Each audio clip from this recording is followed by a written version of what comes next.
With the signing of an agreement between Washington and Warsaw to erect a missile defense system in Poland, echoes of the Cold War between Russia and the United States are hard to ignore. The agreement comes hot on the heels of the conflict between Russia and Georgia. To further analyze these events, Real News senior news editor Paul Jay spoke to Eric Margolis. Welcome to our interview with Eric Margolis on the current situation in Poland, the United States, Russia, and the new missile crisis. Eric, so we're not in 1963 in the Cuban Missile Crisis, but it has some of the feeling of a reverse of the same equation. How serious is this situation that's developing in Poland? Paul, I'm getting frissons not of the 63 missile crisis, but August 1914, where you see the great powers somehow, a movement towards war, conflict takes on its own momentum. And I'm exaggerating a little, but certainly what we're seeing here is an outburst of militarism, of I'm bigger than you are, of chest beating, mixed with domestic politics, over issues that are totally unnecessary. And that's what makes this so frightening, because you have rulers, and particularly leadership in the United States, which appears ready to go to the edge and to risk a major confrontation with Russia over question of missiles in Poland and over events in Georgia, which is about as obscure a place as you can get. It's somewhat like the Cuba situation in '63. Like, it was a totally provocative act for Khrushchev to put missiles in Cuba, and really completely unnecessary. And how could the Russians not expect Kennedy and the Americans to go crazy in response? But the same thing now. How could the Americans not expect the Russians to go nuts putting nuclear weapons right on their border? Well, that's the 64,000 ruble question.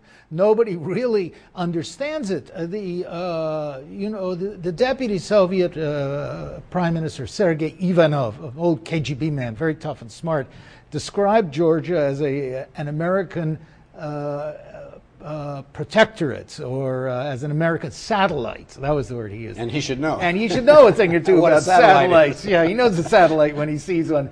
And that, sure enough, Georgia did turn into an American satellite very quickly, ever since President Saakashvili came to power in a dubious election that was hailed as democratic in the West, but was questionable, certainly by his critics, questions of vote rigging and intimidation, stuffed ballot boxes, things like that.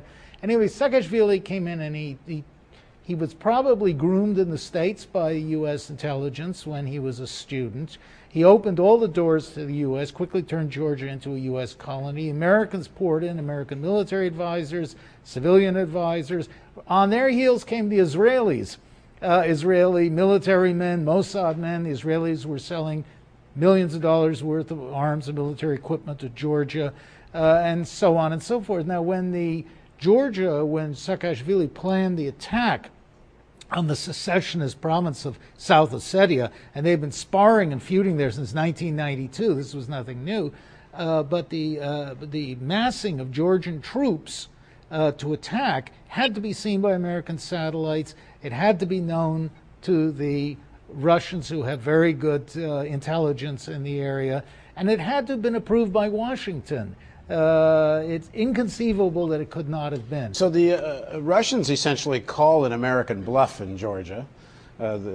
Georgia launches this initial attack. Russia calls the bluff. The bluff being that we're somehow going to protect Georgia, Bush says, and clearly they don't have the capacity to do it.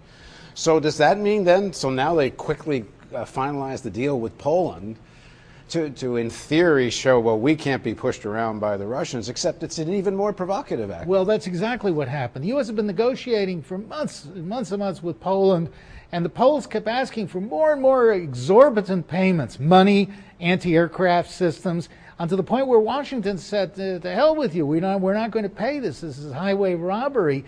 But then soon as the U.S. got itself whooped in Georgia and made Bush look like a fool, they immediately concluded a deal with the Poles, giving them everything they want and paying them huge amounts of money, we don't know how much yet, and promising the Poles U.S. anti-aircraft missile systems with some numbers of U.S. troops. Well, in the next segment of our interview, let's discuss the response of the Russians. A Russian general today has already threatened Poland with being a target of nuclear attack if they accept this missile deal.